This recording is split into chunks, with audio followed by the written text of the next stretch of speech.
هنا في قوله والعصر إن الإنسان لفي خسر إلا الذين آمنوا. بعض المفسرين يعتقدوا أنه العصر أي الوقت الذي فيه الصلاة، يقسم به سبحانه، لأن يعني العصر ده له مزية. إيه المزية؟ إيه المزية بتاعته؟ علشان يقسم به، هو اللي يعرفها مش إحنا بقى، هو اللي خلق الشيء، هو اللي يعرفه. لكن التحقيق أن الله لم يقسم بالعصر كوقت للصلاة، وإنما يقسم بالعصر أي المدة الزمنية التي يشترك فيها قوم في العصر الجاهلي، العصر صدر الإسلام، فترة زمنية. بيقسم بحالة وقعت، فبيقول والعصر يعني إيه؟ تتبعوا العصور التي مرت وشوفوا القضية اللي أنا بقولها دي متحققة فيها ولا لا. كل إنسان في العصور المتقدمة كان في خسر إلا الذين آمنوا وعملوا الصالحات. والعصر أي وسوابق الزمن مع الأمم، إن الإنسان في خسر إلا الذين آمنوا وعملوا الصالحات. فالذين لم يؤمنوا وعملوا الصالحات إما أن نكونوا قد أخذوا فكلا أخذنا بذنبه، فمنهم من خسفنا به الأرض ومنهم من أخذته الصيحة ومنهم من أغرقنا ومنهم من نجا، ولم ينجو إلا المؤمنون.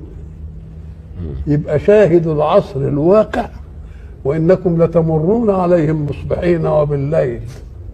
فشاهد العصر الواقع يدل على أنه لم يسلم أمة من الأمم في عصر من العصور إلا التي آمنت وأسلمت إلى الله أمرها وتواصوا بالحق وتواصوا بالصبر. طيب، والعصر إن الإنسان يعني استقرئوا العصور التي سبقتكم، فستجدون أن أي عصر من هذه العصور الناس اللي عايشين فيه ما عاشوش في سلام، إنما في خسران، لم يعيشوا في ربح، بدليل كذا وكذا وكذا وكلا أخذنا بإيه؟ بذنبه. والعصر إن الإنسان لفي خسر. خسر يعني خسارة، عملية خسرانة، بيتاجر في الخسرانة.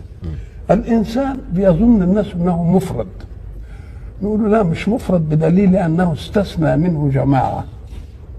يقول والعصر إن الإنسان إلا الذين آمنوا. يبقى إذن الإنسان يعني كل إنسان، عموم، إلا الذين آمنوا. هذه العقيدة، يؤمن بإله واحد ويؤمن بأن في رسول بيبلغ عنه ويؤمن بأن في كتاب حامل المنهج ويؤمن بأن في يوم آخر.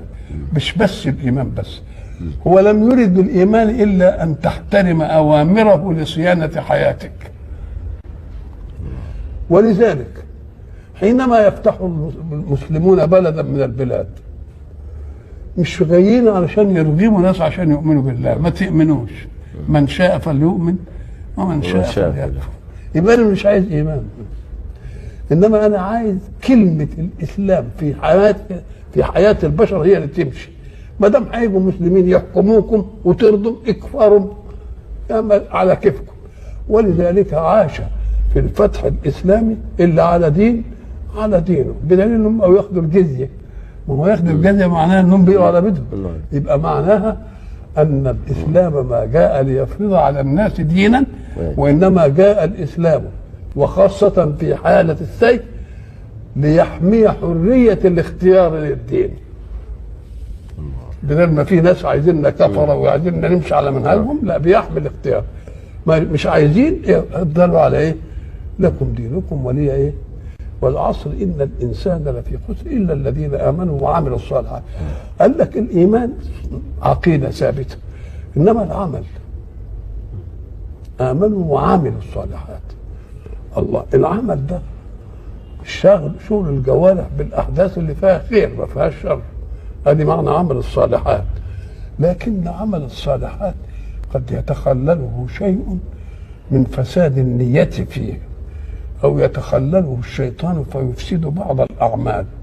فقال المهم بقى إن الفرد إن كان ينعرف لازم المجتمع يعدله، أو اللي ما انعرفش يعدله. تواصوا بالحق. كلمة تواصوا بالحق مش ناس قاعدين يوصوا بالحق، تواصوا يعني تفاعل. يبقى ده يوصي بالحق لما اضعف، وهو لما يضعف انا اوصيه بالحق. يبقى بده يحمي المجتمع الاسلامي من ايه؟ من شرود النفس.